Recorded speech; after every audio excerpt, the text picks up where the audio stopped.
What's going on, Gator Nation? It's your boy Pat Young here with the 21st episode of The Young and the Rowdies. And I know it's not the happiest week since the Gators just got knocked out by Oral Roberts. Such a crazy year. But first off, I want to take the time to just thank everybody that's been a part of the Florida program in such a crazy, hectic year. From the managers to the training staff to the front office to the players. On a season that, man, so many things just came from left to right, but they all just continue to battle through it and stay together. Thank you guys again so much for sharing this podcast. It has been a blessing and a pleasure and an honor, not only for me to bring this to you, but for me personally to connect with all these people that I haven't seen or haven't talked to before, and also relationships that I have had. And speaking of that, this next guest of mine is one of my favorite people in the world. Even though I'm going to give him a hard time, we've known each other for about 12 years now, and we have never gone fishing. I don't get it. We talk about it all the time, but we've never gone fishing. But anyways, he has been 27 years a part of the University of Florida program, 10 years in baseball, and 17 years in basketball. Duke Werner, my guy. What's going on, Rubes? How you doing? Hey, Pat, how are you, man? It's great to see you. Great to see you. Doing fantastic, man. It's great seeing you, seeing the office, all the trophies and pictures and accolades in the background. Yeah, I don't think it's changed any since you were here, Pat. So I may need to do some remodeling here. I mean, those pictures all represent a lot of winning. I don't know if you need to actually change them. It's been a great run.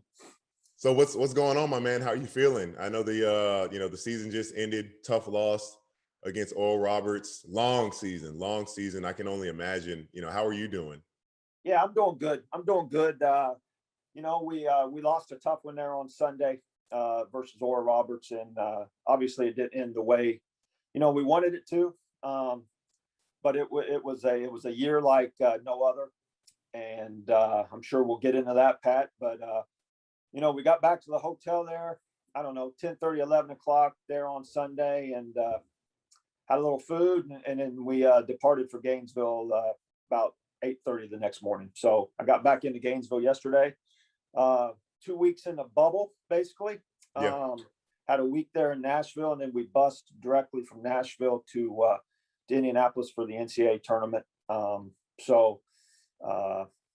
got to do what you got to do to get the games in, but it's a tough deal there. You realize a little bit your freedom is important, and the value of sunlight and fresh air. And, yeah. I don't see how those guys in the NBA have done it. I talked to Joe a lot about it, and Billy D, and I don't see how they did it for that amount of time. Yeah. But it's a hard deal. I didn't even think about that. Yeah, you couldn't. At least they were in Disney. The guys could kind of go outside and fish, and I don't know, play cornhole. But you can only do that for so long. But you guys couldn't go outside at all, right? That's right. Literally, the only time that we left, Pat, was when we went to shoot around and the games. That was the only outside time we got. They basically had guards not guards, but some security people at the doors. The exterior doors, and I get it. They wanted the tournament to go off, and I'm not sure it would go off unless they took measures like that. But it's still it's a tough deal. Yeah, I mean, Gator fans, and we all can shake our head. Obviously, we've been out when I was with you for the 4 years. We were on 3 years in a row of just tough losses, going to the Elite Eights, and then you got to bounce back. It's all a learning experience. But I can only imagine. I mean, there had to be some type of joy or relief that the tournament did go on this year. Last year when you saw, because I was there with you guys last year in January and February, getting to see you every day was great, man. I love being around the guys always. You're like, you are family to me, and Gainesville is a second home. So when everything was happening, because there was so much happening so fast back in February, what were your initial reactions? And then when they, I know you guys were in the SEC tournament, technically when JB, I was talking to Anthony DeRuggi last week before you guys went to the SEC tournament, and he said, yeah, we came down in the elevator, saw that the Big Ten canceled theirs, this league canceled theirs, and then we pretty much figured that our conference tournament was going to be canceled, and then the NCAA tournament as well. What were your initial thoughts on all that?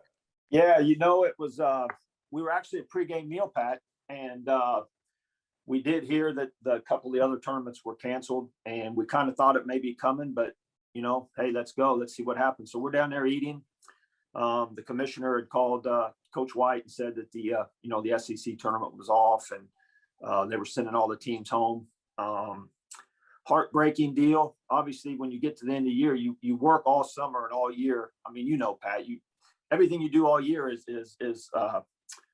you're looking at postseason. Like you want to be at your best in the conference tournament, and then obviously in the NCAA tournament. So knowing that the SEC tournament was off, it was a tough pill to swallow. But I'll never forget me saying, I'm telling Coach White, there's no way they're canceling the NCAA tournament. There's no way. They're not doing that. There is no way in hell they're canceling the NCAA tournament. And by the end of the day, that was canceled. And we were on a plane back to Gainesville. And then I believe that was a Friday night. And then by Monday morning, we were in meetings, and we were sending all of our athletes, all the teams home from Gainesville there. So it was a crazy deal. Deal. It's hard to even explain it, looking back now. I can't even imagine, because I got a chance to play with Kerry Blackshear a little bit, Junior, when I was in Israel. And, he's such a good guy, first off. Yeah. I love KJ to death. He stays in his little bubble. He plays a lot of video games. But as far as the guy, high character, you never have to worry about anything. He's going to show up, be on time, work hard. He's able to just wipe it and move on. But he's like, yeah, it sucked. As far as being a senior and not getting a chance to play, I'm just trying to fathom, if that year, my senior year, you look at Florida State from last year, and they really had a chance. That probably was Leonard Hamilton's one of his best teams that he's probably had through the program of being able to, make it to the Final Four, possibly winning it all. And then if I look at us, season just canceled. Like, great season. Oh yeah, number 1 seed overall, and then bang, cut. Season's over. Like, what do you mean?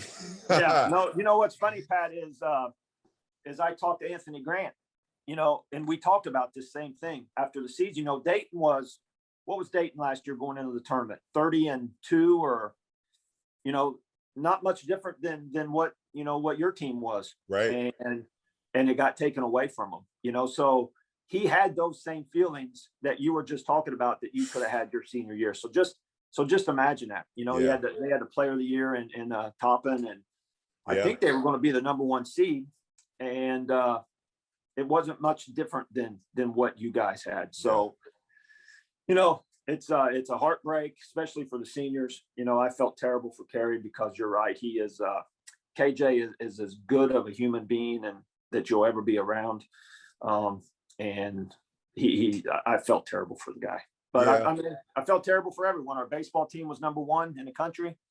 Our gymnastics team had a chance to win it all. I mean, all sports across the board, it was taken away.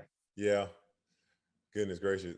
Man, I don't even know where to transition, because you just hit so many points of things that I want to get into. Looking at your tenure there in basketball, 17 years, you've got a chance to see so many coaches, players, graduate assistants go on to do miraculous things and start their own careers.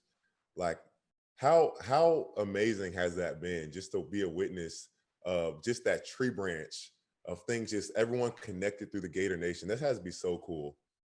Yeah, you know what, Pat, it's like, and I met you I don't remember if you were a sophomore or a junior when you came to see us. You came to see me with your shoulder. You remember that? You had a bad shoulder. Sophomore. Yeah, you were young. You were still huge, but you were. I think you were a sophomore, had a bad shoulder, and like I've heard you say on. I've listened to all these podcasts, by the way. They've been awesome. You do a great job. But you came here like you must have taken 100 unofficials. Yeah, I did. Yeah, I came. I went. Like you were here. Man, you were here all the time. I felt bad for my dad, because he, even though he loves golf, I don't think he loves the sun as much. We went to so many football games, and And at one point he's like, "Oh my God, son, are you going to commit?" Like,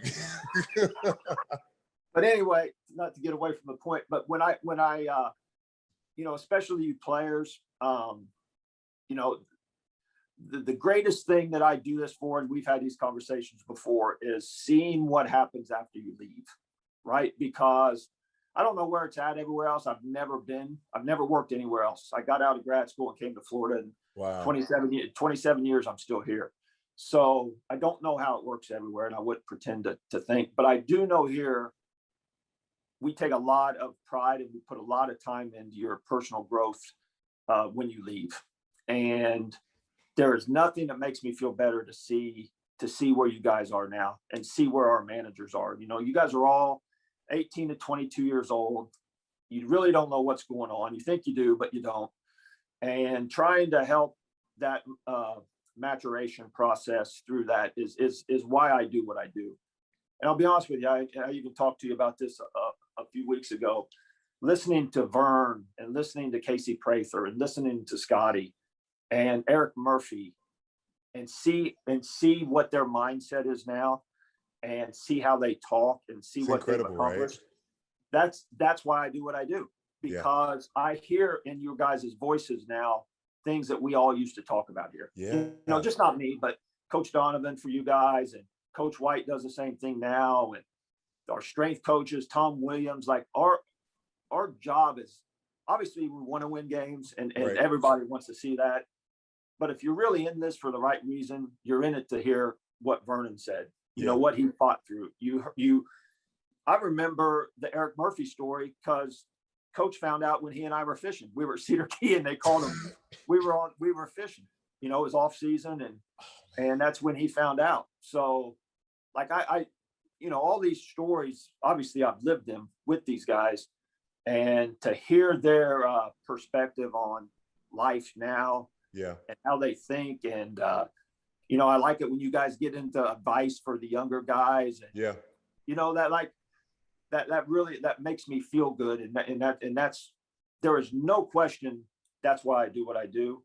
And I'll be honest with you, one of my second favorite thing is when you guys come back here and train, and if you need help with some injury stuff, or if you just want to get shots up, if you want to work out, just the fact to talk to you guys now as a 28 or 29-year-old or whatever everybody is now, from when I first met you at 16 or 17. That's what it's about. That's what it's nuts. That's nuts. Yeah, I share the same sentiment. I gotta tell you, man, because I hadn't talked to Vernon for a few weeks, or not a few weeks, a few months before that podcast. And as Kenny Boyd, I haven't talked to him, maybe a year and a half, some change. Casey Prather and I, we hadn't talked in a while, just keep up in the group text, Scotty, Will, Casey, and I. But getting a chance to hear them tell their stories and how they handle the adversity, so many guys being highly recruited, highly talented players that hit a wall, the adversity of life. Something happens, an injury, or not getting drafted, or needing to transfer, or getting in trouble with the law outside of it with Murph. And it's just like, at the moment, all those things absolutely sucked.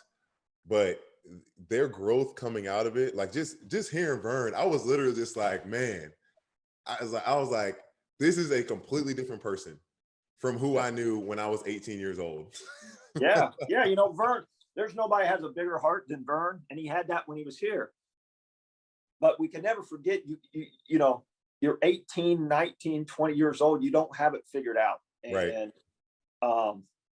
And it's just so, it's so fulfilling for me to see where you guys are, and not even if you're playing in NBA or you're not playing at all, or you're playing, none of that matters. It's the perspective that you have on life. Yeah. And it really makes you feel good. I mean, you even episode coming out next week, Major Parker, him talking about all the things that he went through and what he's doing with his life and his perspective on it. And I was just like blown away by that as well. It probably is a little bit tough sometimes dealing with 18 and 22-year-olds because, our brains, we have a lot of very thick skulls. You probably get tired of having to nail down on the same thing. Are these guys going to get it? is this all in vain? An expression that I hear go around is that you really have to worry about if a coach, if he's still with you or not, is if he like doesn't coach you, if he's not getting on you, or if someone's. But that's what I loved about you guys so much, is that there was no breathing room. We're not going to let we see the potential. We've seen the formula for success for how guys have done and how these not only translate from basketball and being a better player, a good player, but it's being a good being men that go into the world and contribute to the good, to their families, to their friends, to their relationships, to whatever it may be. So again, I mean, I just want to thank you and everyone that I've got a chance to contact with. I didn't know Florida was always my dream school, but you never know why things line up the way they do sometimes, and why.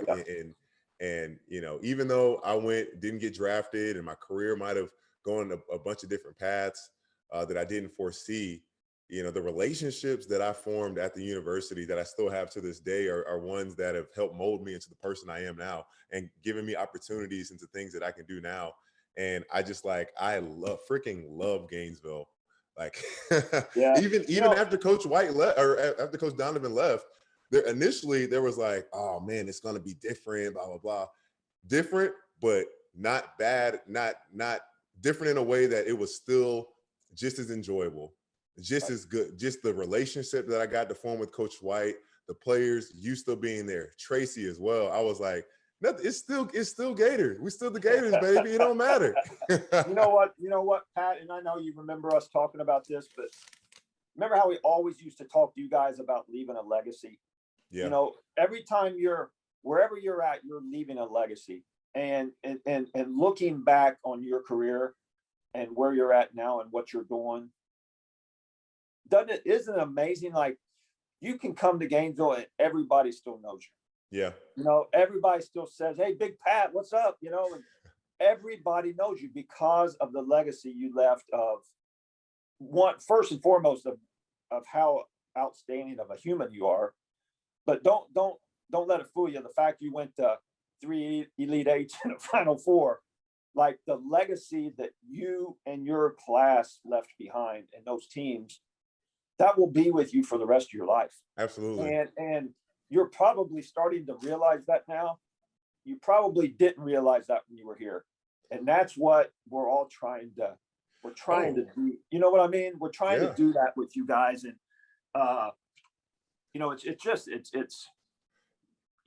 your class, there's been a few classes come through, you had the 04s and then, your class, and you're just winning people. And I was just so happy I could be a part of that. Yeah. All of it has been a tremendous blessing. And, I definitely did not see, when I look at this year and last year, it really puts things into perspective of what we actually did achieve in my 4 years at Florida. There's so many guys. We have double-digit wins in the NCAA tournament. We never had to worry about COVID and social distancing and getting tested and all these things on a consistent basis. We didn't have to worry about things getting taken away from. There's so many guys that go through 4 years, they never make the tournament.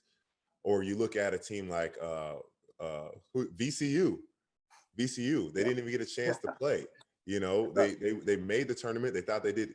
I'm sure they followed all the protocols and everything, but it still couldn't play. And going into obviously you got a lot more responsibility after things started happening and the school needed to change the protocols with COVID regulations. Can you tell us a little bit about what you had to do and how your responsibilities that you had and still probably have to this day? No, it's we really started to crank our preparations back up for our athletes in the middle of May. What, you there, Pat? I'm still here. Yep. Okay. We had that couple months there where the NCAA wasn't allowing people back on campus, and they kind of started to figure out 1st of June, it looked like we were going to get people back. I I have some more responsibilities now other than with basketball. So I'm kind of doing a lot with all of our sports now. And our first preparations was how we were going to get football back. You know, and not football, volleyball, and soccer being our fall sports. And just the preparations we had to get those athletes back to lift, just to get in the weight room, you know. And I don't know if you know, Pat, but we had our infectious disease people come from the hospital and looked at the weight room in the stadium, right? The South End Zone Stadium. Yeah. And he comes in and says, well, we could probably get 5 or 6 people lifted, you know, at a time.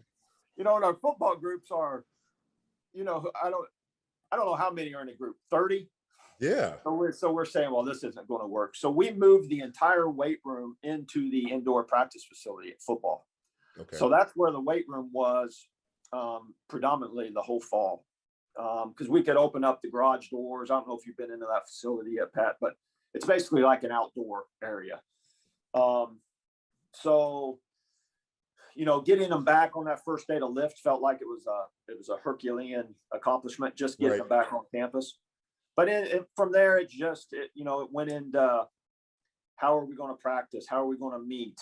The testing protocols, locker rooms. And then you get into, okay, when you travel, how are you going to do buses? You know, we had 3 buses in Indianapolis, Pat. Wow. For our team. Same amount of people that we used to go on one, you know, and we had 3, had like 11 people on a bus. So everything was completely different, and that's just the way you had to think. We never, you know, our guys didn't get in the locker room all year. That's another deal. Yeah. We had chairs sat up out on the floor, you know, socially distanced, that where they would come, the managers would have their straps, you know, just same stuff you did, but they'd have to go in like to the bathroom one at a time and change. And, but so how would they shower? Like after practice, one guy could shower at a time one guy could shower, or they would just change clothes and go home. Yeah. I mean, just think of the camaraderie that you build up in the locker room in athletics, you know, and they didn't have that.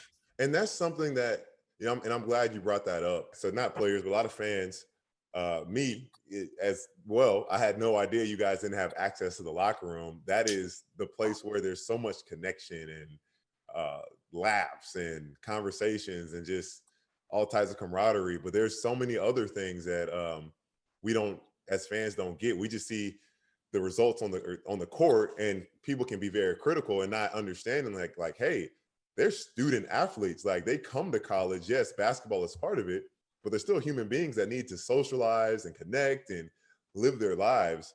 Like, you know, tell me how that's been, you know, how'd you guys handle that? I know Coach White mentioned that before you guys were able to start weightlifting, that there was a lot of Zoom conversations, a lot of Zoom connection, just trying to keep it fresh, trying to do something different to stay connected with each other. But go ahead and get into that a little bit. Yeah, we were doing Zoom calls basically all of May, June, and July before they got back. They got back there at the end of July. We were actually going to bring them back at the end of June, but Gainesville got smashed with positives. Oh, so wow. We said we didn't want to bring those guys back into this environment with the rate of positives was increasing so fast. We just didn't think it was the right thing to do for the kids. So we brought them back in July, but we Zoomed. That's a lot of Zooms, Pat. A lot of Zooms in June and July.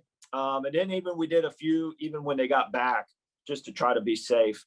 But you're 100% right, Pat, on the mental well-being for these guys. It was really tough, you know, and I don't know if I ever talked to you about it, but we had a guy that was put in quarantine because of contact tracing 4 different times. So he was in a hotel. Well, I know 2 of his quarantines were for 14 days in a hotel. And then later on, you know, with the SEC put a task force in place to kind of put some rules down. So that ended up being changed to 7 days. Okay. Later in the season with increased testing. So he was actually 28 and 14. So 42 days he's not getting back. with just no, Oh my gosh. no interaction with the outside world. So, Like, you know, in the hotel room. In a hotel. Can't open your door, can't leave your. Yeah. Yeah. And then the guys were positive. They had 10 days of isolation, and it was it's been a really tough time. Now, is that an excuse? No, but it's been tough for everyone. It's been Right. tough for everybody that's tried to play athletics during a pandemic. Yeah. But you know what? They've done a heck of a job, and people put in a lot of work to make this thing possible. So it's funny because guys all the time say, well, these guys want to play. They want to play. And they do want to play, but I'm not so sure they're happy about playing when they don't have a locker room and they're testing, 3 to 4 times a week. We just got done testing 20 straight days. And again, they're young, and they're not pros. They're not 35-year-old men like the NBA. These guys are still young men. And it was a tough deal, and they handled it really well. Gosh, that's profound, Duke. Like, I couldn't imagine. I had to quarantine for 21 days myself when I was in Israel, and I was. It was so funny. I would say it was funny, but I was getting so isolated and alone. They would come and drop food off for me like once a day. The guy would come, knock on my door, drop it. I'd go out. I was like, "Don't leave. Wait, talk to me." Yeah. We can talk through the window. Don't leave me, please. That's great. And then we would do Zooms with those guys in quarantine, and it's not the same. It's not the same as having human interaction with another person right there. Yeah. But I told the team a bunch this year, like, let's make the most of this, because you will never ever forget where you were at during the pandemic. I mean, they're going to be talking about this, and forever. And you guys let's make the most of it with your brothers on the team and with the staff and the experience that we can still have. Let's make the most of this. Looking through, this whole 2021 season, what's the not to say the moral of the story, but what's something that you can look back? Because there's not, I read this nice quote. There's not, every day might not be good, but there is something good we can find in every day. And this might not have been a quote unquote good year, but there's something good that we can hang on to and look back at this year and say, if this didn't happen, we wouldn't have had this perspective, or whatever it may be. Yep. No, you know what, Pat? I think this year has been as good of a learning tool for life for these guys than anything that ever could have happened. Like, we talk all the time about it's not always going to go your way, and you're not always going to get what you want to get out of it. But that's okay. That is learning. Those are just examples of what life's going to be like, and I'm telling you, if there was ever a year where you got a lot of life lessons, it was this past year. The players that were here last year at the tournament, they got the tournament taken away. Yeah. Then you're going home for 3 or 4 months. Some of them couldn't get into gyms. Some of them couldn't get into weight rooms, depending on where they lived, and it's an incredible learning experience if you look at it the right way, and you can grow from it, and you should get stronger from it. Yeah. And that's my hopes for this team and this group of guys, is that they're going to take this and and I've heard you say it a lot, Pat. What about just the gratitude of normal life that you should have now, and what you probably took for granted? Like, when would you ever expect to come to a school like Florida and not have a locker room? That's not even something that would have ever even crossed my mind in my entire life. We didn't allow that, and through the hospital, and we didn't want to put guys in there for long periods of time and in close contact, and our school and our administrators and the hospital really they really wanted to do everything we could to keep everyone safe, and so that's what we did. Speaking of, one more question, I guess, get on to this year. And then we'll dive in. I want to dive into you, your career, your journey, the stories you have, the things that has changed through medicine that you've seen. Speaking of gratitude and inspiration, Keyontae and his family. Obviously, no need to get into any details, but crazy, crazy, crazy time, crazy, uh, whatever you want to call that happened. And just the way, thank God, thank the Lord first off that he's with us, he's doing well. But he has been such an inspiration. And I'm sure there has been such a level of gratitude when we look at the things that actually really matter. Of course, we all pray, and I pray that he'll be able to play and be cleared one day. I have no idea, and we who knows. But the fact that he's alive, he's doing well. I was so thankful, and to see him use his platform to stay around the team, to be encouraging to the guys, just such a light, a great kid, and just taking that platform and just the blessing of still being alive and just using it to be an inspiration. I'm so proud of him and so thankful that just the way things are and the way that him and his family have handled everything to the best of their ability.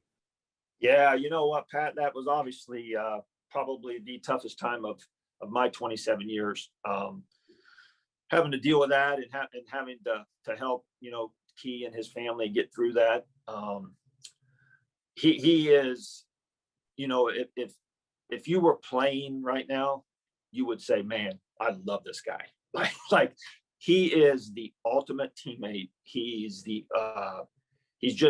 great human being. And it was tough. It was tough. And yeah. It really, I'll never forget the conversations once we got back to Gainesville, the conversations I was having with our team, like really we didn't know, or they didn't know everything that was going on. So I was in the hospital there that whole time with Key. And then I was coming back and we'd circle up out in the gym and try to process what was going on and talking to the team. And it was a hard time for all of us that were involved. But like you said, thank the Lord, he's going to be fine. He's healthy. He's having great checkups. Awesome. He has kept an unbelievable positive attitude during this. And I know all the Gator fans and people across the country have seen him on the bench cheering, coaching, and that's not an act. Like he's doing that in the practice floor when there's no cameras, and he's doing that at home, with his roommates. He's a tremendous human, but you know what, Pat, like I don't, a lot of people haven't talked about this, but because they're not Keyontae and they're not the player, but the amount of respect that I have gained from his mom and dad, from his grandmother, from his Uncle Q. These guys were, they were they were at the hospital in Tallahassee right away. His mom never left the bed, until really 3 or 4 days after they got back into Gainesville, after he was actually even doing good, would she even leave to go take a shower. And but you see the love of a family, and then you see why Key is like, like he is. So their strength in that adversity is, first and foremost, I just wanted him to be fine. Yeah. But boy, what I have learned from that family of going through something like this, it's been tremendous. Yeah. I can. It's been a complete inspiration for me, and just I pray that everyone doesn't waste just thinking about his career and just thinking about his life and the way he's used his platform. Just the first thing when he sent that video out of just the gratitude that he has, thanking God for life. He's going to, whether he plays basketball again or not, he's going to do tremendous things with his life. Yeah. He's going to, absolutely. There's no question, Pat. No question. He is, and I would have said this if this didn't happen. Right. Everybody wants to say nice things. People were saying this before before the accident. And he's just one of those guys, man. He's one of those guys. A terrific human, a terrific player. He's worked for everything that he's gotten. First in the gym, last to leave. I don't know if you guys were watching. Made it look so easy, man. I was like, gosh, this guy. He's a tremendous athlete. But I don't know if people, when Tyree Appleby got hit in the head there against Virginia Tech and had a laceration, and we took him in. I'm looking at him, and all of a sudden I look over, and it's freaking Keyontae. He's on the floor. So me and Keyontae are walking him off back to the locker room for our doctors to see him. But that's Key. Like, I don't even know how Key got out there on the floor. But he and I are walking him back to the locker room. But that's just that's the type of guy he is, and the type of teammate he is. Whatever he does, he's going to be successful. Yeah. Dude, speaking of players that you've seen in your 17 years of being at Florida, obviously you've seen a lot of guys come through. You've seen a lot of guys up and down, adversity, whatever it may be, highs and lows, winning, losing.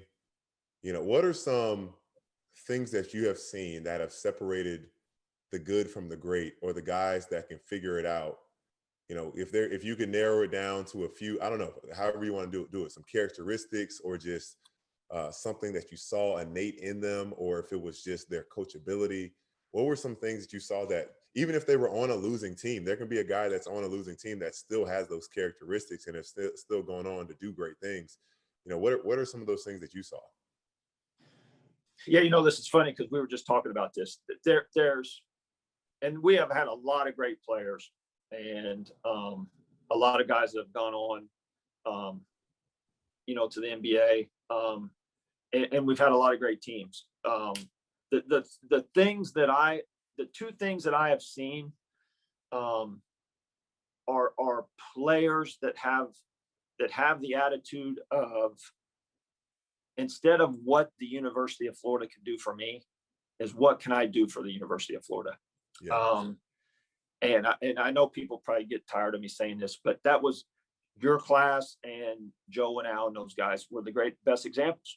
And there are reasons why those teams were the best in the country.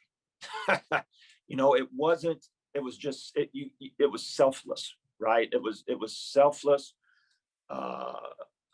every day wanting the best for each other and the best for the team. And you can get into personal characteristics of work and all that, but like, if you don't work, you're not going to be great. That's like the baseline level for anything. Anything that you want to succeed with in life, hard work is like, if you don't do that, you're not going to work hard. That's such a stupid thing for people to say, because if you don't work hard, you have no chance. You have no chance. But I look at it as far as when you're working with a team, or working within our athletic association, or working within a business, you have to be selfless, and you have to be able to show what you can bring for the betterment of the organization.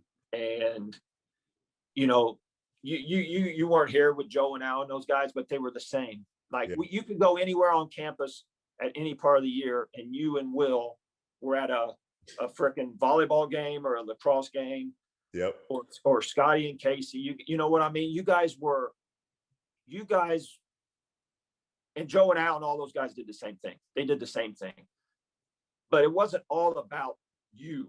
Like, it was, you guys had this global wisdom of, what can I do to help the University of Florida? And you didn't know it at the time, but you guys just being there at some of our women athletics, or even some of our other games, that means a lot to them.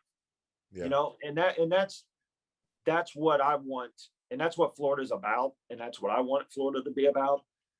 But the teams that do that always tend to be the most successful, because it's not all about themselves. Will and I freaking loved lacrosse.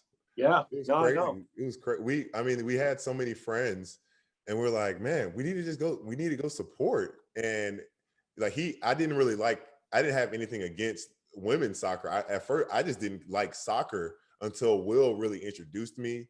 and show me how beautiful the game is. And I was like, dang, we got to go watch some games. And then having those friendships with the girls and the volleyball players and whatever it may be, we realize it shouldn't be any type of tension between. We're all Gators. I want to see, as you were saying, it's not a surprise to me, even though, the year ended short, that baseball was number one, that gymnastics was number one, that softball has been like it across the board.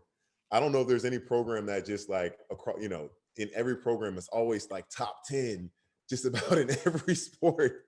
Right. Like, why would you not want to go support? It's like you might not get this top level anywhere else, and for free because of college students. So yeah. I just don't think you guys understood how important that was to those other sports as well. And I don't think you guys were probably doing it to support them as friends and fellow students, and you knew them. But I guarantee at that point in time, those athletes, man, these guys are here watching all of our games. That's awesome. Yeah, that was cool. I'll never forget when we it must have been when we in 07 when we won the second championship. They were giving football. The football team was out at halftime, and they were giving them the national championship trophy. And they were still finishing up. And as our players ran back out onto the floor for the second half, it just became like this hype fest. Yeah, like those two teams, they really enjoyed each other, and they were friends, and they rooted for each other and cheered for each other. There's no wonder they both won national championships. Like people don't understand what goes into winning all the time, but if you don't have a level of selflessness and sacrifice, it's not going to happen. Yeah, absolutely. Duke, I want to dive into you a little bit. For the fans and for me, some stuff that I don't know that you can fill me in on. First off, where are you from, and where are you from? What was your journey? What sports did you play, and how did you get on the path of athletic training? Yeah, well, I grew up in a really, really small town in Indiana. It's called Versailles, Indiana. Population 1,900, Pat. And the great thing about it's good now that the big dance is in Indianapolis and they're talking about basketball in Indiana. But our gym held 2,000. So the gym held more. The gym held more than the population of our town. So obviously, basketball was a huge part of everybody's life growing up there in Indiana. So I played basketball. I played baseball. I wasn't very good. I like to tell you guys that I was, but I wasn't. I sucked. But I wanted to stay a part of athletics. I wanted to be involved in athletics and sports. I love the competitiveness. I love to win. I hate to lose. How can I do that? I know I'm not going to be able to play. So we actually had a couple people from my town who, out of that small town, one guy is now the head athletic trainer for the Baltimore Orioles. And then the one guy had just retired not long ago. He was with the Tampa Bay Buccaneers. So it was kind of being a small town, there were some pretty good jobs that these guys were getting, obviously. And I knew them because everybody in town knows each other. And I talked to them and ended up going to Eastern Kentucky University, who at that time had a really good program for athletic training. And then I just kind of got there. I've never done it before, and got there and fell in love with it. Yeah. I got a job in minor league baseball with the Orioles. A year later, I was the youngest athletic trainer in professional baseball, 19 years old. 19 years old. They don't even do that now. I can't believe they did. I had no idea what the hell I was doing. But that was in 1988 or 89. But anyway, I just loved it. I loved sports. I love helping people. There's nothing I love more than talking with you guys in my office and hanging out. This year was so hard that it was the first year, Pat, that I ever felt like I was actually going to work. That's how tough this year has been. Wow. Because it's never been a job for me because I have so much fun. Man, and I just remember how often, like my freshman year, you still got the old iPod? I do, but I can't get it to play anymore for so I still have it in my drawer. It's from like 2001, so I can get why it might not work anymore. But Duke guys, he would always play It's Tricky by Run DMC for us every day, just before, not every day, but some of those songs. And it was just the dancing, Vern, and just the atmosphere. It was awesome. Baby Got Back. Casey Prezer used to sing dance to Baby Got Back. It was hilarious.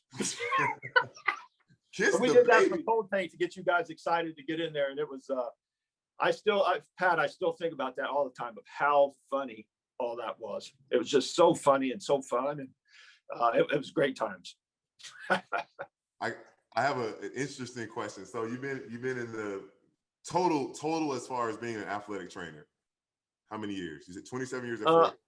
27 years at Florida. So let's see, 32, I think, 31 or 32. Okay. Somewhere around there. Yep. So, one random thing, we've noticed Coach Donovan's ankles, that he has no hair on his ankles, because back in the day there was no pre-wrap, and right. Just rip. And I wonder, through those 33 years, what are some other things that you look back at now and you're just like, oh man, I can't believe we used to do that? Yeah. The biggest one, and it's not even close, is how we manage concussions. And I don't even know if we were doing it quite like we are now than when you were here, but the amount of baseline testing that we do, it is a huge deal. And it used to be basically, hey Pat, how many fingers do I have up? And that's how it was more than that, obviously, but it wasn't like it is now. And thank goodness, because of what people have seen with head injuries, and it's the 100% right way to do it. And it's so much better, and it's so much better for the players and their long-term health. But that by far and away is the biggest difference of how things have changed in a recently short period of time. They used to, Pat, I know you've had this, but back in the day when I first started, you had an ACL, they would put you in a cast from all the way up to your hip, and you'd come out and your leg would be tiny. And just the advances in sports medicine since I've been doing it is remarkable. And just how much smarter we are about holding guys out, and not feeling like you have to practice every day, no matter what you have, and a guy, if you give a guy a day off, you may help him from missing 3 days next week or whatever. And we're just so much smarter. So I only missed one practice in 4 years. I know you guys were. It was, I was just having some bad tendonitis and I couldn't move. And Coach Donovan was like, Duke, get him, Duke, get him out of here, but, help him out.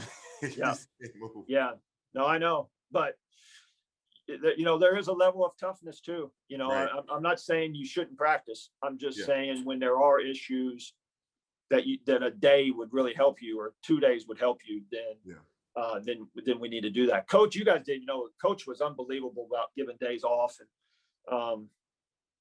I don't know if you remember going into the NCAA tournaments, we'd always give, 2 days off there after the SEC tournament, preparing and get your bodies right. And Big Brad, and, massage therapy every day. And shout out to Brad. Yeah. No, he's the best. He's still doing it. So I think we did a really good job of putting you guys' healthcare at, first. Some of the things that I can remember that were just crazy. I remember my freshman year when Chandler Parsons got a knee from Alex Tyus on a rebound, and in his IT band, his leg was was like the size of an elephant. I know, it was unbelievable. Unbelievable. Three times the size of his other leg. Yeah, I know. I know. That was a bad one.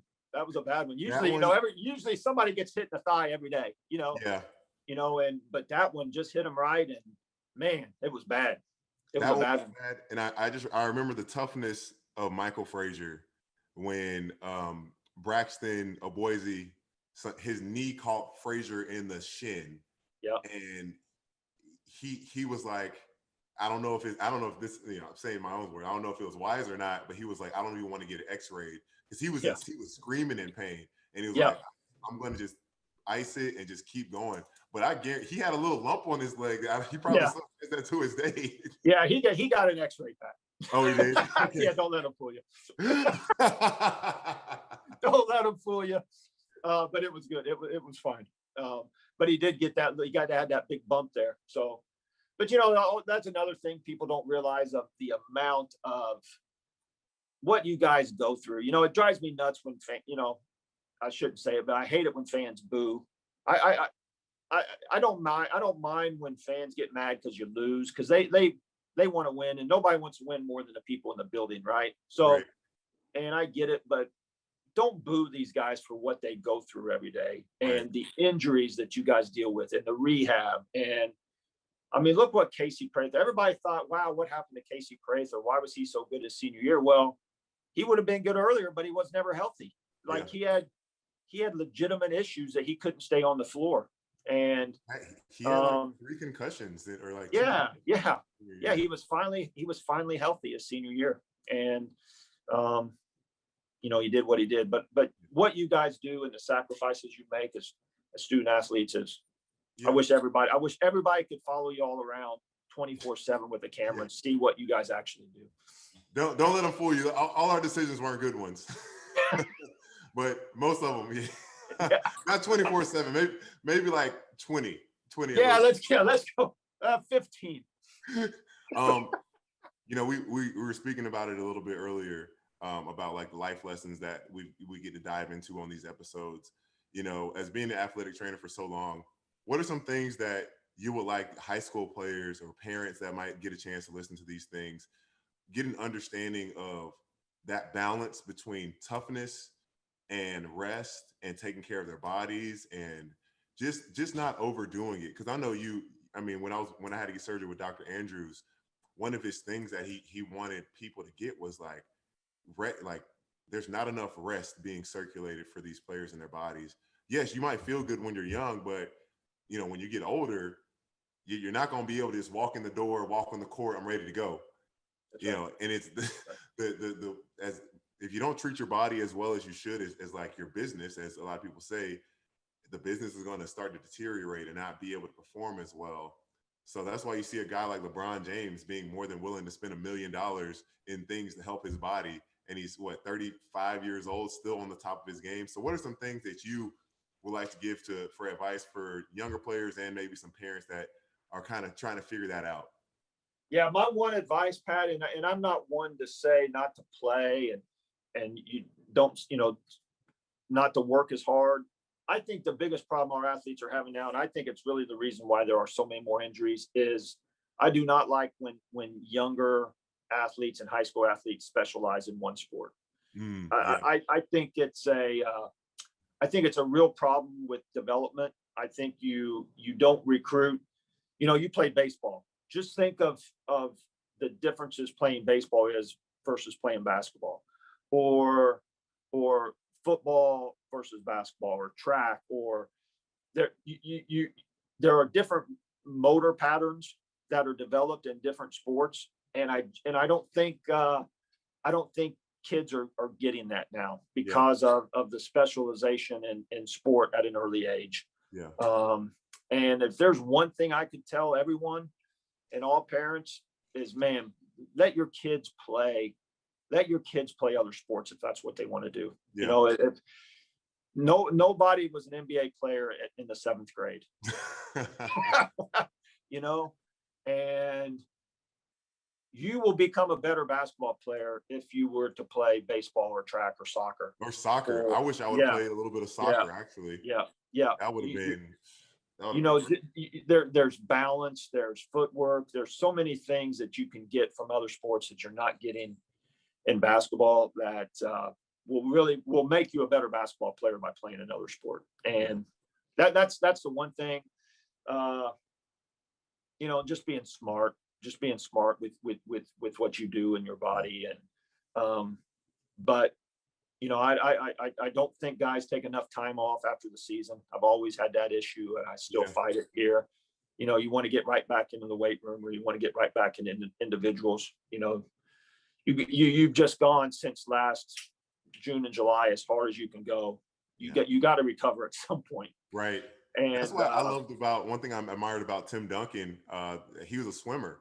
He would spend so much time in the summer just swimming, keeping his body moving, no extra weight on his joints, and being able to stay in shape and loose. And I was like, there's one thing I really wanted to emulate was his ability as a professional to find something else that he enjoyed doing, to stay mobile and not get burnt, because you can get burnt out from it. Just that's right. Going into the gym and the same thing every single day. Absolutely. Yeah, and that's a great point too, Pat, because people would say, "Oh, well, he's going to swim. He's probably gotten all this shoulder strength." But to be honest with you, there's not a better sport for core strength than swimming. I mean, you ever see these guys' abs and their backs? You know what I mean? These swimmers. Yeah. And as we all know now, just the amount of core strength and balance it takes to be a good player, even for a big, to stay on the block without getting pushed off. That's all core and legs and butt and you get that from swimming. Yeah. Nobody ever think that, but that's what I'm saying. Like, do other things will make you if you do other sports, the sport you really want to play will get better. Yeah. Dude, I got a few more good ones for you. Because and it's crazy doing this podcast. There's so many questions that I write down and I ask. I'm like, dang, why did I not think about ever asking this stuff? Not all of them, but some of them are like, why didn't I think about asking these questions when I was getting recruited, or like just like more in depth? I just didn't know the questions to ask. Like, I want to ask you right now, how did it happen? You, first off, going from baseball, 10 years in baseball, to basketball, how did that transition happen first? Because obviously you said basketball was in your heart, Indiana, sport you always love, but you got your start through baseball.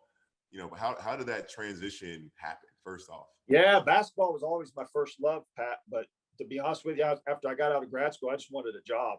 Yeah. So the baseball job at Florida was open, and I knew the reputation of the university and how great it was, and just an opportunity to be at Florida in any capacity, I was willing to do. So interviewed, got the job with baseball. They had a athletic trainer with basketball, so there wasn't an opening. He left, and I just immediately jumped on it. And I still remember up there talking to Coach Donovan, kind of interviewing with him and telling him about myself. And years later, he told me a story because his wife Christine popped in there during the interview for just a few minutes of it. And Billy said, "You sure he can work basketball? He sure seems awful country." And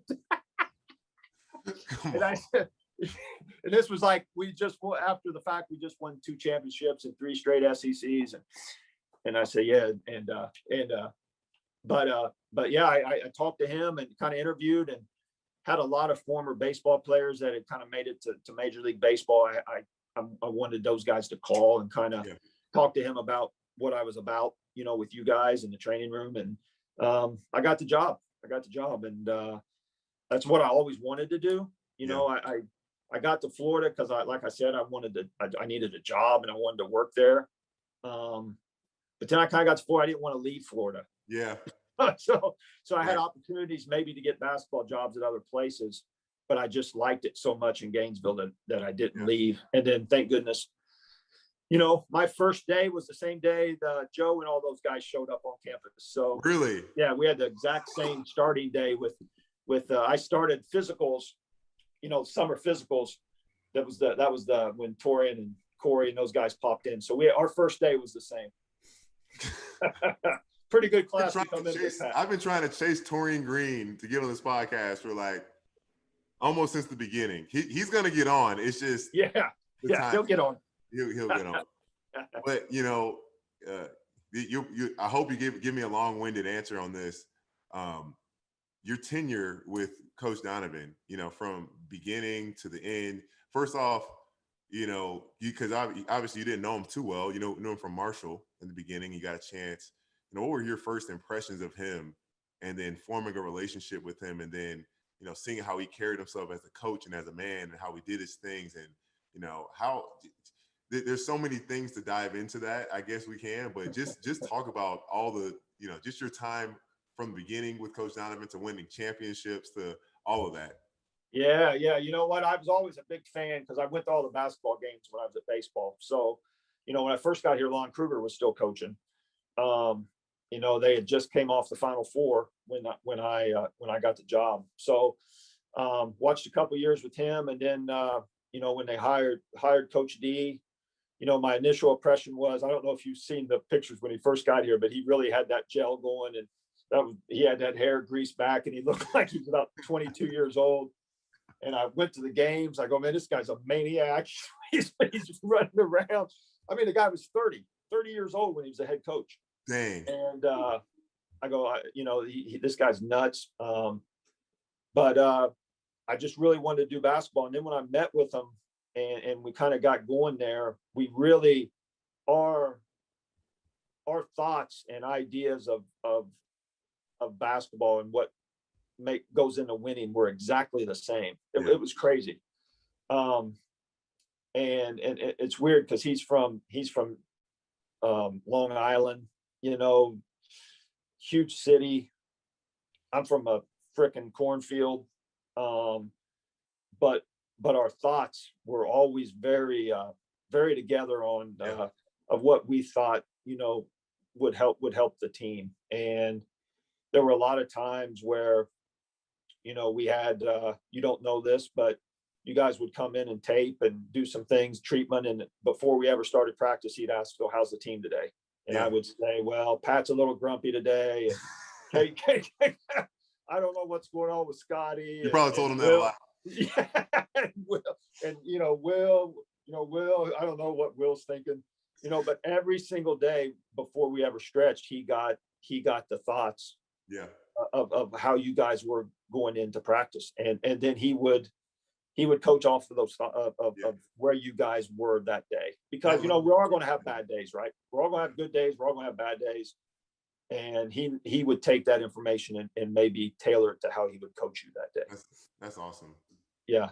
So we did that all the time. A lot of the stuff, the motivation stuff we came up with the bricks and the bricks, the bricks and the diamonds. Remember building the diamond ring, one diamond at a time? Do you remember that one?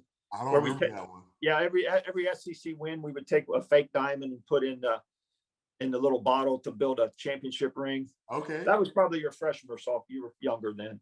But we had something every year, some kind of theme that we were doing. So we'd always come up with that stuff. And it was always great because he was always pushing the limit, right? Yeah. Like, how, he was not going to not allow you to be a great player. Yeah. Like he was going to do whatever it took. And I'm sure it probably drove you crazy sometimes, the amount of meetings you had. And but he was not going to let you fail.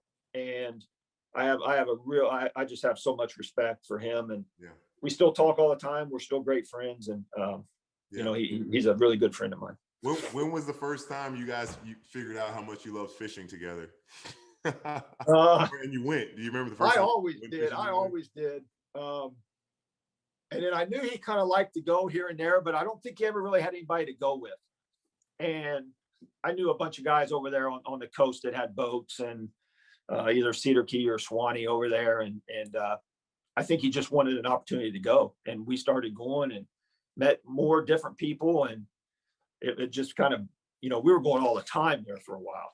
If you look back at the 2007 championship celebration at the O-Dome, look how sunburned his face is. we went fishing that entire day. His face is so sunburned. But it was a great time. I don't know how long, 12, 13 years, I guess we were together. And it was a great run. And we had great players and good people that just made it enjoyable and made it fun. And there was not a lot of bad days. I'm telling you, there was not a lot of bad days. I mean, it's a lot of really good days as well. Yeah. A lot of wins, a lot of rings. People were asking me, like, man, how's it feel? That it's gotta suck losing to Oral Roberts, or you're losing, this or that. I said, it doesn't suck as bad as, losing in the Final Four or losing in 3 straight elite. Like, there's only one team that's happy at the end of the year. Yeah, exactly.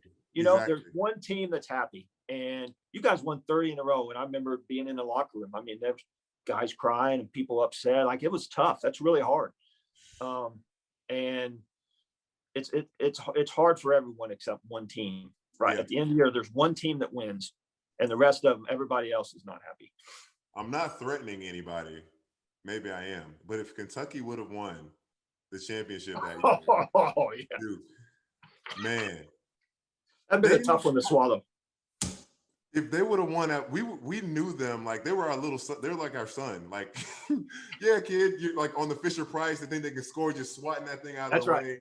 That's and right. then they make it to the championship game. Thank you, UConn. You know, that's I'm with you there, bro. I'm with you. Oh man. You know, gosh, dude, this is even better than I thought when I envisioned the conversation. So Duke, regarding all of that, you know, your time with Coach Donovan, around the time when it seemed like, you know, the birds were chirping that I didn't think that he was going to leave. But it did seem as though things aligned in a way that, you know, he had accomplished so much. I had him on the first episode of the podcast, and he just felt like the timing was right, that he experienced almost everything you could in college basketball. And I'm sure it was very difficult for him. But, you know, regarding his process of leaving, did you have any idea? Was it like, did you think, you know, how much did he tell you along those lines when he took that leap and went on to the Oklahoma City Thunder? Well, let's talk about the first time when with the Magic. Oh yeah. Yeah. Let's take it back there first. So he was going to, well, he actually did take the job in 2007 after that second championship with Orlando. And he'd offered me the job there to come down with him. And to be honest with you, I hadn't made up my mind yet before he changed his mind. So I kind of got out of that one. So I stayed, you know, we stayed there together at Florida. And then to be honest with you, I didn't know the Thunder deal was coming. I did have a little inkling there might be something going on, you know, with Mark and with Oliver leaving, you know, the year before, and Sam Presti had been to some games that year, you know, looking at some guys, and he's probably looking at the coach too. You know, he told me that they were coming in and they were going to meet over there in Jacksonville, you know, to talk about it. And then, you know, they had some meetings there over 2 or 3 days, and called me and said he was taking it, you know. Yes. And obviously it was a sad day for the Gator Nation. Right. It was a sad day for me because I enjoyed working with him so much, and just the friendship we had developed over the years. But at that time, he didn't say anything about going, you know, with me going out there. And by that time, my kids had gotten older, and I'm pretty deeply rooted now here in Gainesville. So right. This will probably be it for me. Yeah. How are the kids doing, by the way? Yeah, they're doing great.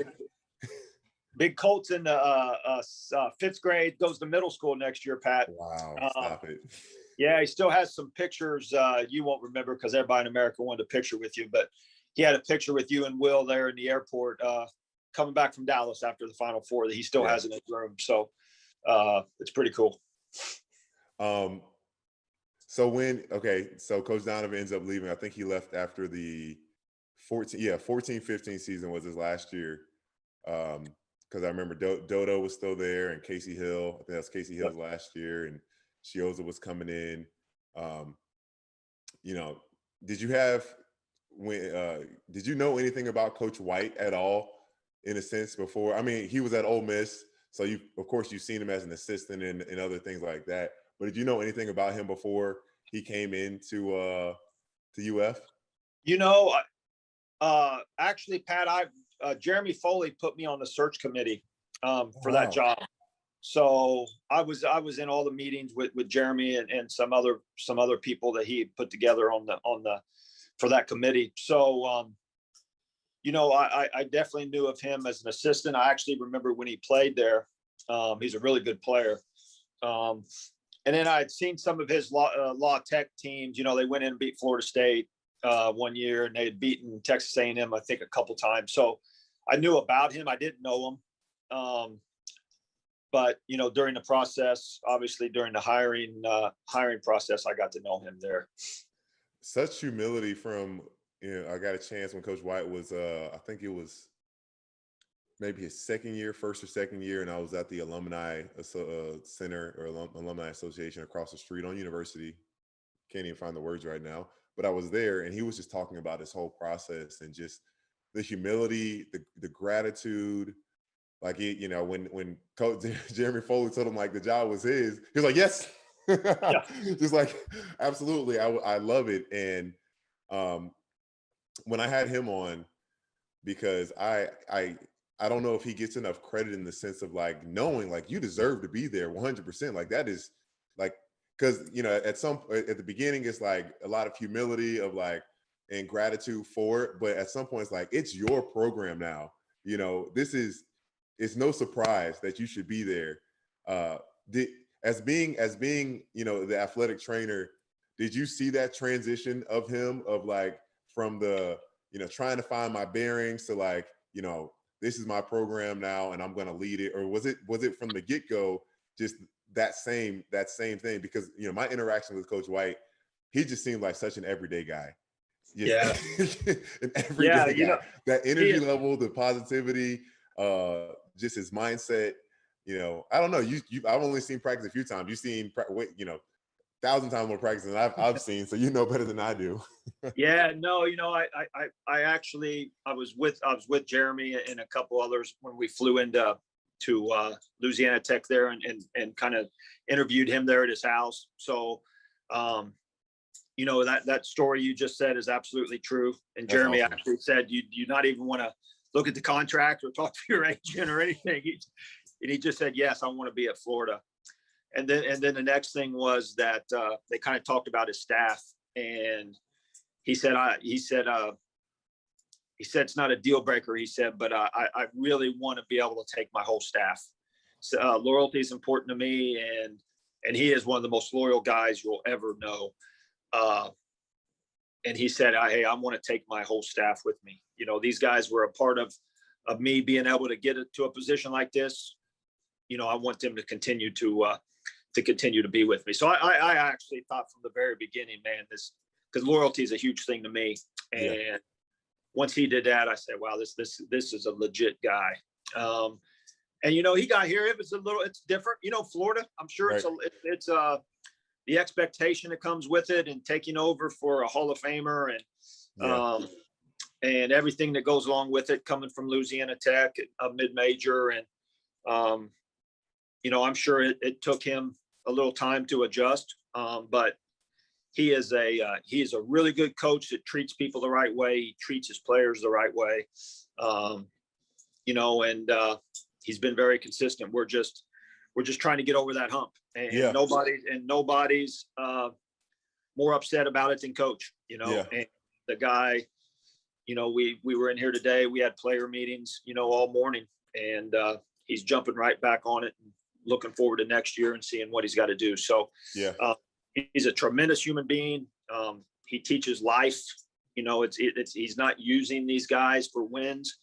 And I have a lot of respect for him. Yeah. I think it takes a little bit of time, because looking at, I remember he lost the whole recruiting class, and of guys that ended up transferring or it just didn't work out. And that's the gamble with recruiting. Gamble with recruiting, but that's the process of recruiting, that sometimes it just doesn't pan out. A player can be this and that, and you spend so much time, and it just, for whatever reason, and that can affect your team coming into next year. That is part of the deal. There's no doubt. But I love the interaction I've got to have with Coach White. His mindset.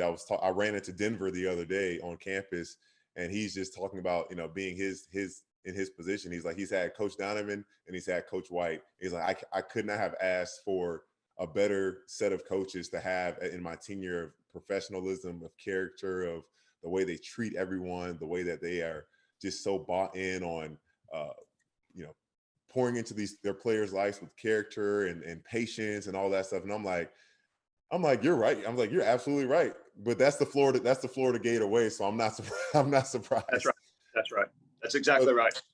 He fits right in with everyone else here, yeah. and he's going to do it the right way. Yeah. In a world of FBI investigations now, Oh yeah. you're never going to have to worry about that here. Yeah. And he's going to get it done here. I read an interesting thing last night, Pat. Did you know Leonard Hamilton? It was year 8 at Florida State before they went to an NCAA tournament. Wow.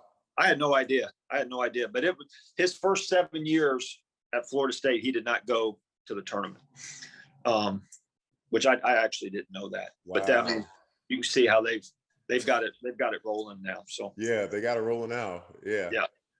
That's a great stat. And Yeah. I mean, all great respect to Coach Hamilton. I mean, he's 74 years old or something like that. And year after year, they are bringing in some great players over there. So we can't be upset over. I guess you would say the last few years they've gotten a hold of us. But the tables are going to turn, man. You already know. Yeah. But Duke, guess what time it is? What's that? It's story time. Oh boy. It's story time. Oh man, I'm excited for it. So for which way to do it? Would you rather go? Is there a story off the top of your mind, or should I just go try to name drop and see what story comes first to your mind of players? Yeah. You know what? We'll keep it with basketball. So you may have to help me here, Pat. Okay. In 17 years, there's a lot of stories. I may have to have some help. I can imagine. I mean, you said your first year was coming in the same year as Joe, Corey, and T Green. So what pops in the? I mean, everyone. I heard Joakim couldn't. Yeah, maybe he didn't have a timer or a clock. He just couldn't be on time for anything. Yeah, and he actually embraced. I heard he actually embraced those extra workouts, getting up at 5 a.m. for a little bit or whatever it was. The first thing, Pat, and this won't mean a lot to a lot of people that haven't been here. But do you remember Chris Patric? He was the head trainer. He did all the drug testing. The older guy, CP, called him CP. CP, yes, yeah. He was here for like 45 years, and like he took no crap. He took no crap from anyone, right? I'm sure he just never messed around at physicals. Like I was saying earlier, we're at physicals, and I'm sitting there, and CP is standing next to me. And Joe walks by, and this won't be as funny to people if you don't know him, but Joe walks by and puts his hand, he was eating potato chips, and Joakim stuck his hand in his potato chip bag and took his last like five or six potato chips out of his bag. And nobody knew who Joe was. So like CP was like, he was like losing his mind. Like, this guy's just walking in and he steals my he steals my last he just walks in and take the chips out of CP's bag? Yeah, he just walked right by him and put his hand and took his chips and just kept walking. And this guy, CP, loses it on players. Like, he didn't even say anything. He was so amazed that he did it, that he didn't even say anything. But that for me, that was hilarious. The deal with him not being able to, late to class, and coach would keep putting him on the treadmill, and Joe he basically said, he goes, hey, if you keep putting me on the treadmill for being late to class, I'm never going to go to class again. He goes, I love this. He goes, I can come in here, I can run 3, 4, 5 miles on a treadmill and not have to go to class. He said, this is great. He said it's the best thing that ever happened. So Billy had to change the punishment on that one. But there are just so many. There's so many stories on Joe, and Billy D was a story in himself. And you remember when him and Rosario went at it in the film room? Oh man, yeah. And Mike just walked out. Out. But Duke, I remember you telling me this a few years back that Chandler Parsons and Nick Calathis were just absolutely insane in the athletic training room sometimes, and that you actually had to kick them out. They were not allowed to be there at the same time. Yeah, yep. First time in 27 years, Pat, I had to kick somebody out of the training room. They were in the cold tank. Well, one of them was in a cold tank and one of them was getting in, and they started splashing each other with water. They were acting like 12 years old. And one of them ended up taking a bucket, like a bucket that was sitting in there, filling it up all the way to the top with water, and then threw it at the other one. I can't remember who did what, but there was water. There was water everywhere. So I actually lost my mind and kicked them out. Told them they weren't allowed to come back in there together. They had to come in one at a time. It's the only time I ever did it. That was pretty funny because people were losing their minds, and those guys they just joked around constantly. Chandler was still a goofball when I couldn't take him seriously. I had him for 1 year. I just could not take him seriously. Yeah, no, it was funny. It was funny. I tell you another one that was the greatest stories is when we would win certain games to move on, and Billy would come in and try to dance, and you guys would all make fun of him.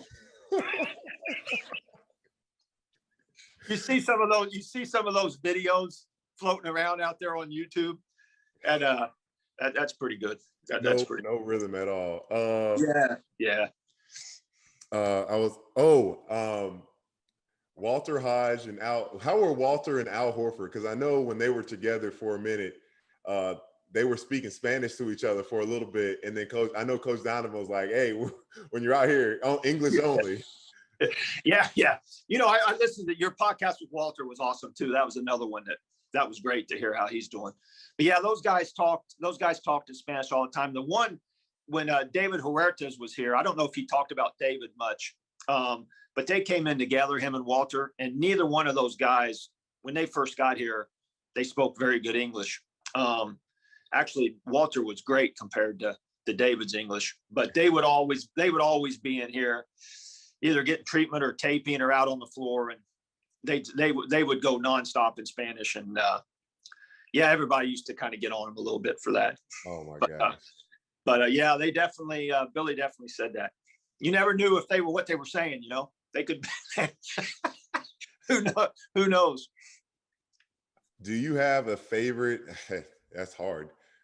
I mean, you've been there with the Gators basketball for 17 seasons now. Do you have a top moment that you can, you got to cut some nets down quite a few times? Is there just a moment that just, that pops into your mind first when I bring that up, of something that I mean, obviously there's a lot of things that you're never going to forget. But is there something that just stands out to you more than anything? Yeah, you know what? This is good, Pat, because we played at the PK something out there the Nike deal out in Portland a couple years ago. Okay. And I was talking to Bill Walton. Bill Walton on TV, the announcer played it. Yeah, crazy Bill. And I asked him. I love the Celtics and love Larry Bird, so he was on that championship team with the Celtics, and he had won one earlier in his career. And I had asked him which one of those championships were most important to him. And he goes, "What's your name again?" I go, "Duke." He goes, "Duke." He goes, "Do you have kids?" And I said, "Yeah, I have 3 kids." He said, "Which one of those kids are the most important to you?" And I said, "They're all important to me. They're all my kids. I love them all the same." He said, "Well, that's how it is with championships." He said, they're all the best. There's none better than the other. Yeah. So, the memories of winning here, we've had a lot of it. And it's all been important. And the funny thing is, and it's obviously this isn't funny, but up until this year, you would have asked me like what championship or winning 30 in a row with you guys or what was most important. And I really didn't have an answer. But if you ask me my best memory now and my best win I've ever been a part of it is Keyontae, and him being able to pull through what he pulled through, and being a part of that and being with him every day. By far and away is the biggest victory I've ever been a part of was him still being here. So yeah. It's not even close. It's not even close. It's not even close. That's right. Duke, I gotta tell you, thank you so much for your time. This is gonna be, I hope it's gonna be a 2-parter because we just went pretty long, but I have no problem with that at all. Just getting a chance to catch up with you and putting you on the spotlight because you deserve it. And I love you to death. I'm so grateful for the opportunity to have spent 4 years. 4 years wasn't enough as a player under your wings, but you already know, like I said, we're family. I can't wait to get a chance to come up there and hug you. Hopefully, hopefully things will be better. I can't actually hug you. I know, yeah. I'd have to COVID test you first, Pat. Oh man, are you doing it? Are you sticking the thing up my nose? No, I'll get somebody over here for you. That might change the dynamic of our relationship. I'll tell you that right now. No, Pat, man, it means a lot for me, even for you to ask me to be on here. And you know, you guys are special. Love you guys. I do what I do because of you guys, and I really do what I do to see how you guys grow up and how successful you are, and the amount of years you got in front of you and the things you'll accomplish. And it's been an honor for me to talk to you and to talk about some of the old guys and some stories. And but I love you guys. You're the best. Absolutely. Gator Nation. This is one of my favorite episodes of all time. Speechless. Thank you guys so much for tuning in. That was Dave Duke Werner. He's been a part of the Gator program for 27 years. Don't know what lies ahead. I hope he never leaves. It definitely will not be the same when he decides to go on to the next chapter, but what a great run he's had being a part of the program. The program would not be the way that it is without him. And I'm just so glad that we got a chance to highlight him and celebrate him and the things that he has done, the man who he is, the man he continues to be, the father he is, the friend that he is, and the man that he's going to, the legacy that he's leaving. Forget about the legacy that I'm going to leave, the legacy that he's left at Florida and everyone that he's touched through that. And with that being said, Gator Nation, stay rowdy.